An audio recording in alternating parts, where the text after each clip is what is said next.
Spivey look good, and we've got a clean start, I think. 150 metres out in this warm water. There's no respite getting in there, absolutely. And already there's a couple of athletes who are streaking out, and a few at the back there who are struggling with a lot of chop. It's a straight line to the first can, and I saw the girls warming up, and I saw that far left side. You're seeing that now after the start. Seemed to be the quickest direction out. They tended to bunch as they come off the swim start to sort of move left. The current is running from the right of screen across to the left side, and you're seeing that push along. And I think is that Cassandra Bogart? I may get this wrong from the aerial shot off the front. She looked to be doing a lot of warming up in the pool.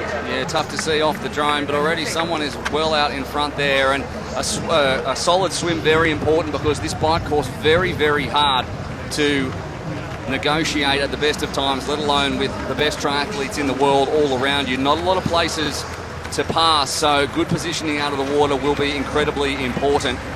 And it's called the Eliminator for a reason.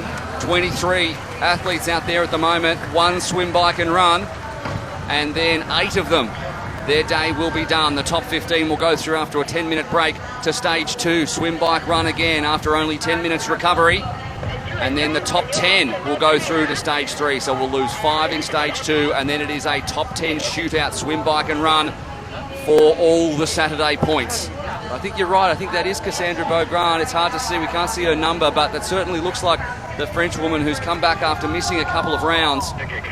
She definitely announced herself, though, in jersey. Fantastic. It is, and it's Daniela Di Francesco there on the outside. I thought that looked like Emma Jeffco, but she wasn't. She's in the blue jersey, Emma, today. But it'll get very, very congested. It's a very tight turn. These two swim boys are only about 10 or 15 metres apart. So we wanted to give them a clean run to the first swim boys to keep this group together. And now it'll start to open up. The water temperature very, very warm, and this is when you'll start to really notice it. Absolutely right. I saw Spivey there in 4th position, just hanging back and staying on the feet of Di Francesco, and I think perhaps Jeffcoat as well. Both those Australian women superb in the water. Jeffcoat from a surf life-saving background. Lucy Hall's also here from Great Britain, a magnificent swimmer. It's her first shot since last year at Super League Racing. She seems to be in very, very good form. The swim is where she will shine. I saw her on the bike this morning a little bit nervous, but she wants to push up near the front, because getting around on this bike course is very, very similar to that Monaco Formula 1. For those that follow car racing, it's very difficult to pass. Jeffcoat on the heels of Cassandra Bogart, and Danielle Di Francesco hanging off Jeffcoat's hip. Spivey behind them, and a little gap back to 5th, so stringing out somewhat. It's an early statement by Cassandra Bogart to be swimming off the front straight from the gun.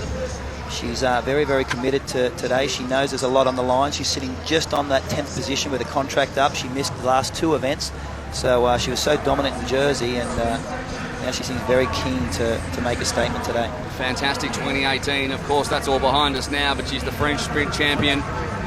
She won WTS Hamburg. That was a big breakthrough on the World Triathlon Series, and she's part of the Mixed Team Relay World Championship French team. She's part of this French Fab Five we have here racing over the weekend. We have a very, very strong French contingent that are all eager to be very competitive here. A few of them are off to Bali after this event, and one of the qualification races we have, so they've seen the benefits of racing Super League racing for their Olympic aspirations. Absolutely. Of course, the Olympics are a sprint and the mixed team relay, and out of the water first, Cassandra Bogart, followed by Emma Jeffco, Danielle Di Francesco, Taylor Spivey, Rachel Clammer is there as well. Summer Rappaport. There is Katie Zafiris in the pink. She just went past.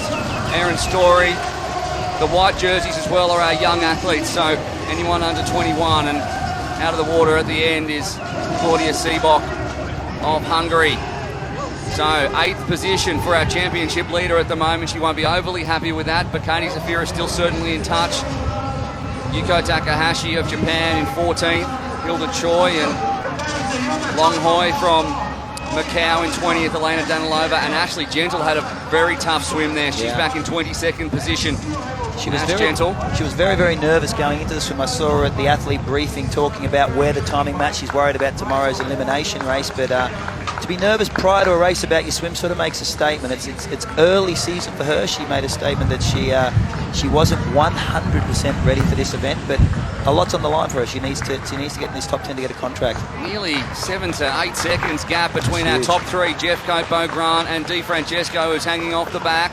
And trying to bridge that is Taylor Spivey. There she is with the American flag. Rachel Klammer and Katie Zafiris make up our top 8. Laura Lindemann right on Katie Zafiris' wheel. Here's the chicane. It's tough to get around there, and if you just push it a little bit wide, you can lose some time, and Jeffcoat was the best through there.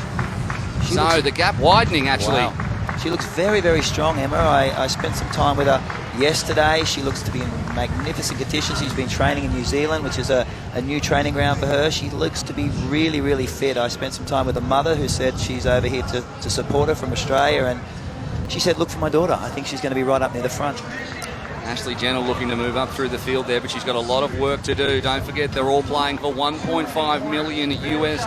The winner of the championship will take home 100,000 US. The winner of the round, 20,000 US. So big prizes on the line. And as we head in towards the end of the opening lap, it's a big gap. The gap is widening, and is it Cassandra letting the gap go there? I think. Remember, so a little bit, yes. The 2 Australians leading. Once they get themselves into a position to shut everybody out, they just need to coast through and recover between these stages. It's the winner of stage 3 that wins today's race, but you must survive the elimination. That's the whole key to the Eliminator format. So nursing yourself through these races to be in the best condition for race 3. Yeah, absolutely no need to win stage 1 other than the mental boost, I suppose. It's about finishing 15th if you can, and then finishing 10th, and then finishing 1st. But right now, Emma Jeffcoat, a qualifier in Poznan, in our Poznan qualifier last year, is now leading the women's eliminator. So what a journey. Yeah. She's had a great 2018 too. World Cup wins in Mooloolaba, Chengdu as well. The Oceania Sprint Tri champs in February last year, but that was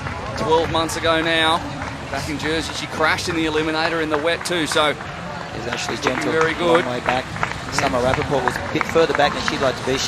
Both of those women can rely on their run legs to run themselves into the next stage, but if this happens in stage 3, you're shut out very, very quickly. With less women on the course, the gaps start to open up, and the front group gets further and further away. 10 minutes is not a long time to recover, especially in these conditions. So if you can get out front in the top 5 and just coast your way into the 15, rather than have to spend some energy late on to sneak your way in, that's certainly going to help you as you come into stage 2. But at the moment, it's Danielle Di Francesco leading. I do think these 2 women have a distinct advantage. I think it's good to get out in front. It's a very, very tight circuit. You can watch your lines through the corner. You can stay safe. You don't have to overexert. You're out of the rush and congestion of the group who are starting to question whether they're going to run through to the second stage. So I think it's a good move by Emma and Daniela to get off the front.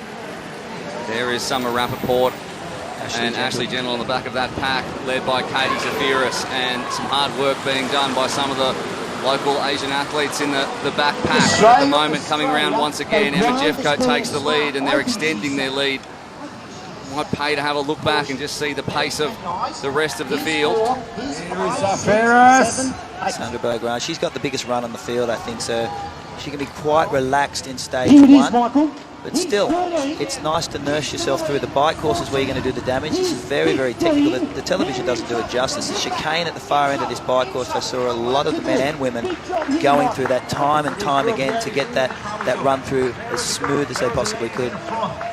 Ashley Gentle now moving up from 22nd position to 9th. Charlotte McShane in 11th. Summer Rappaport, Hilda Choi, Clara Dorner, and Claudia Seabox moved up through the field as well. Hoi Long, Elena Danilova, Desiree Rydner, the Canadian, and our top 20 rounded out by our sole Mexican athlete, Vanessa De La Torre, who will be starting to get just a little bit nervous as we are on lap 3 of the bike. 3 Americans there. Yuko Takahashi, who's wearing the silver jersey of the fastest in transition, which is it's an amazing jersey to have. It's an accumulation of all your transition times, and Yuko Takahashi, the Asian Games champion from Japan, was the fastest, which is a big statement now coming into this Olympic cycle. Emma Jeffcoat on your screen in the blue, meaning she has the fastest swim splits from Mallorca, and behind her, the 24-year-old Danielle Di Francesco trains on the Gold Coast. Fantastic swimmer in her own right as well. Let out of the water Noosa Try a couple of years ago. And we've had a problem. It's Di Francesco. Yes. She's not rushing either. She's got a little bit of an issue with her handlebars, and that hurts. Saw Emma Jeffcoat get a picture of that one. Hopefully we'll get a replay, but right now Emma Jeffcoat's out the front all by herself with literally no one anywhere near her. So let's hope there wasn't a clash between the two of them. But Danielle Di Francesco, just as we're talking how good she has been going. Hilda Choi leading group of at the back of the pack, and these athletes are on the bubble and starting to worry about scraping into that top 15. The pace will start to heat up around that 10th place to 17th place mark. Emma Jeffcoat now 14 seconds clear. Zefiris knows she has to stay out of trouble. She's in third. Laura Lindemann, who joins us again after Jersey 2017, where she had 2 accidents. 22-year-old German sprint champ last year. Emma Jeffcoat looks magnificent. She really loves does. to be off the front. She's the true front runner. She's got such a big swim. She's technically very, very good on the bike. She's super strong. If anything lets her down, it's a run, but she looks to be so focused. I saw her in Malta and Mallorca in the last 2 rounds. Her head didn't seem to be there, but definitely this weekend she's a lot more focused than she possibly has been in the past. And this is the best position for her. She just loves being in this spot. She certainly looks like she has been training very hard across the course of the last couple of months. Sort of a Time to margin. have a look at the big screen on the way past, see if anyone's behind her. Look at that gap. It's a nice margin of error. There's crashes happen behind. There's probably some tentative athletes back there. She can see. Oh, that was very, very close. That just shows you how easy it is. No need to push it, and she just came in a little bit hot, and that will wake her up, certainly, if she started to cruise a little bit. All the bikes. Zefiris leading a pack of quality athletes behind. There is Ashley Gentle, Charlotte McShane, and Summer Rappaport, number 99, 6th overall, as it stands in our championship. There's 10. There's 11 with Emma off the front. 11. So at the moment, they're all safe. They're safe for stage 2. If this stays together after the run, it's still very, very hot. It's what's going to happen between these stages that's going to be critical. It's nursing yourself through the actual racing, but getting through the recovery between these races, it's key. The train led by Katie Zefiris. Yet to get an update on where we are with Danielle Di Francesco. We'll get our timing updated and we'll find out whether she's still in this one. She has to finish top 15 to run through to stage 2. Jeffcoat, Wow. round turn 2, and coming up to the chicane once again on the W Hotel side of this beautiful Sentosa Cove. You can see the heat. You can see the sweat all over Emma. The heat out there, it's brutal. We're in the shade here. It's got to be 35. It is. in the You're shade. sweating profusely here in the commentary position. It's very uncomfortable for both of us. Around the back, she'll come off the tiles now. She's on the tarmac again. There's 2 or 3 changes of surface which make things a little tricky, we've already seen. Ashley Gentle's put herself in that group. Very slow through the chicanes. They're very tentative, and why not? Already seen one Australian come to grief and another one nearly do the same thing. But there is a group that are all safe in the top 15 at this point. We'll have to go back and see who is from 12th onwards as we come through timing once again. But right now it's all about Emma Jeffcoat, who can really measure her efforts as she comes into transition on this run. She's got plenty of time, and she would be smart to finish just at the head of the rest of the chasing pack. She's off the bike now. She's got a great margin of error. She'll be able to cruise and relax this run. She knows there's only 10 girls behind her, 15 go through to stage 2. There's $1,000 up for winning the stage, so she's probably got... It's a great shopping place, Singapore. Emma loves a good shop, and Well, if you're in this position right now, $1,000 will be very handy. and she's out. Great transition. Great transition. Little smile as well.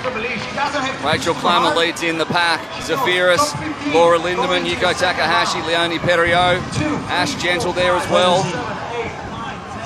Rachel Clammer very quick. That number 1 position, number 20, number 1 closest to that as they come around that turn is a distinct advantage if you get into transition first. Yuko Takahashi out That was first. a very quick transition. That's why she has the, we'll call it silver, but you know it's grey, the jersey. But we'll call it silver. Leonie Perriot comes out behind Takahashi, and these athletes really are on the bubble. Sarah Lucy Paul just down. So McShane, Spivey and Rappaport all within 30 seconds of our leaders, and then it's back to Lucy Hall on 36. Daniela Di Francesco is in about 17th position, it looked like. That hurts. Let's hope she can make it through to the next round. Hilda Choi, 37 seconds back. Danilova and Desiree Reidner. So Hoi Long, Claudia Seabok are looking like they could miss out. 3 seconds back from Reidner. Erin Story, Di Francesco now dropped about 10 seconds behind the bubble in 19th, and Clara Dorner 55 seconds back. So we could be waving goodbye to a host of athletes. Well, we will be, Those names at the bottom of your screen need to make it into the top 15, but right now Emma Jeffcoat needs to jog it home for a little under 2 kilometres, a 900-metre course, 2 laps. We've got the motorbike now on the run course, which is nice. We actually removed the motorbike for the bike course, primarily because it couldn't keep up with the athletes. So we get that nice view now of the nice running technique of Emma Jeffcoat. She looks very, very relaxed. She's done a lot of work. You can tell that she's done a lot of work. She looks light on her feet. Obviously, it's a long weekend, but so she's done a lot of work on her run, and there's the best runner that there is in triathlon, perhaps. Cassandra Beaugrand leading Laura Lindemann, Ash Gentle, who we know how good a run she has as well, and Yuko Takahashi in the silver bullet, number 27. Around the back of the course now with some bit of shade. Very handy shade, I was going to say, yep, just as she comes into the full sunlight. This is a nice performance by Emma. She'll be very, very happy with the way it played out. She had a great swim start. She set it up with the bike. She lost, there's Daniela Di Francesco there. She lost her partner off the front and was able to set it up on the bike and cruise the run. I don't think if she could have wished for anything, I think that would have been the perfect race for her, and she's delivered it. She doesn't look to have an injury that's visible, but we'll see at the end of this stage whether she pulls up okay, Danielle Di Francesco, and we'll get an update hopefully from Annie Emerson. But speaking of doing it easily, Cassandra Beaugrand is such a fantastic runner, and there's her French teammate, another member of the Fab Five, Leonie Perriot. These two have been inseparable over the course of the week. They're world champions together as part of the mixed relay team for France. They are the favourites going into Tokyo to win that mixed relay gold medal. They're using Super League racing to really hone those skills to prep up that. And these conditions here are very, very similar to what they're going to face in Tokyo. It's going to be hot, humid, very, very warm conditions, and they're just remarkable at this short, dynamic racing. Well, if they're looking forward to getting back in the water at the start of stage 2, it's not going to help them in terms of cooling down. It remains 29 degrees in the water, just 3 below the ambient air temperature of 32. Emma Jeffcoat comes in to cross the finishing line. She'll have 1 lap to go. 1 lap left. She looks very controlled, comfortable. She gets a look there as well at exactly how much of a gap she does have as she comes around the tight turn, and training jog for Beaugrand and Perriot ahead of Rachel Klammer there in the green. Both looking extremely comfortable. Controlling your effort's key, and sometimes you feel so fresh because it's only stage 1. There's been a lot of tension building up to this weekend's racing. You get out there, you run the legs out, you feel so comfortable. But the key is to really, really hold back, and that can be difficult to do when you're so used to racing. In this Eliminator format, only stage 3 matters. Whoever wins stage 3, you can scrape through stage 1, stage 2. You win stage 3, you win the day's racing. Well, Danielle Di Francesco has certainly learnt that lesson. She could have backed it off a little bit, and she just tipped herself over the line. Two French look very, very comfortable. They do indeed. Rachel Klammer in 4th position ahead of Laura Lindemann. And that's where she'd like to keep Katie Zafaris all week, I think. If she can keep her behind her, she's still a shot to win the overall. I just wonder where Taylor Spivey is. Ashley Gentle there running on her own. Did well to fight her way back from a difficult swim, coming out in 22nd position. Smart racing by Ashley Gentle. She's really switched off. She knows how this plays out. And I got a feeling Taylor Spivey would be talking to her boyfriend, Vincent Louis, and he would have said, let's nurse her. So if you saw her just coming to screen at the back there, she had a glance over her shoulder. She's doing accounting now, and she's going to get through stage 1 as easy as she possibly can. She knows she's safe. There's no use burning any more matches than she needs to. That's absolutely right. It's a nice, slow and measured start by the more experienced athletes who have done this Eliminator format before. I remember the first time we did the Eliminator in Hamilton Island in 2017, everyone just burst out of the gates and then paid for it in a big, big way later on in the stages as the true brutality of this format came into its own. But a recap on the distances, of course, it's a 300-metre swim. It's about a 4.5 kilometre bike. And then it is a 1,800-metre run, but in 10 minutes' time, after Emma Jeffcoat crosses the line, the clock will start ticking and we'll start it all again. So the gaps will be a little bit smaller in terms of recovery time for these athletes who are behind Emma Jeffcoat. I wonder if she just thinks to herself, well, the clock will start ticking. I'm nearly 30 seconds ahead. A little bit less time for everyone else to recover. Yeah, without question. The 10-minute rest starts from her. She's the only one who gets 10 minutes. So it is a matter of cruising your way through. She's obviously going to have some. So I think Annie's going to grab her and give her an interview, and the others can get, maybe there's some play in that. But I'm just really, really impressed with Emma. I think she showed a lot of talent coming into Jersey. I thought she was a little flat in both Malta and Mallorca. She's gone away over the Christmas period. She's moved across to New Zealand under a new coach. She's done a lot of work with Ashley Gentle, and she's come out and made a huge statement. Absolutely she has. There's Laura Lindemann, and there is, in the pink jersey, denoting the leader of the championship series, Katie Zafiris, who has just been supreme across the course of the 3 rounds thus far. So focused on the process, knows herself so well, knows how to transition from off-season into a race of such importance. Rachel Clemmer's run right on the back of Cassandra Bogan. For no real reason that I can see. But it won't matter in the end. There is your stage leader as it stands, and potentially there's a smile which says, I'm about to make $1,000 and I'm going to win a stage and take the yellow tape. Always a good feeling. Emma Jeffcoat is your stage 1 winner, and congratulations to the Australian. A great swim, and just built on it from there. Beaugrand, Perriot and Clammer finish in a group in 2nd through 4th position. I think she's going straight to the ice bath. As you know, that's over there. They try and cool off. She's straight out of the sun.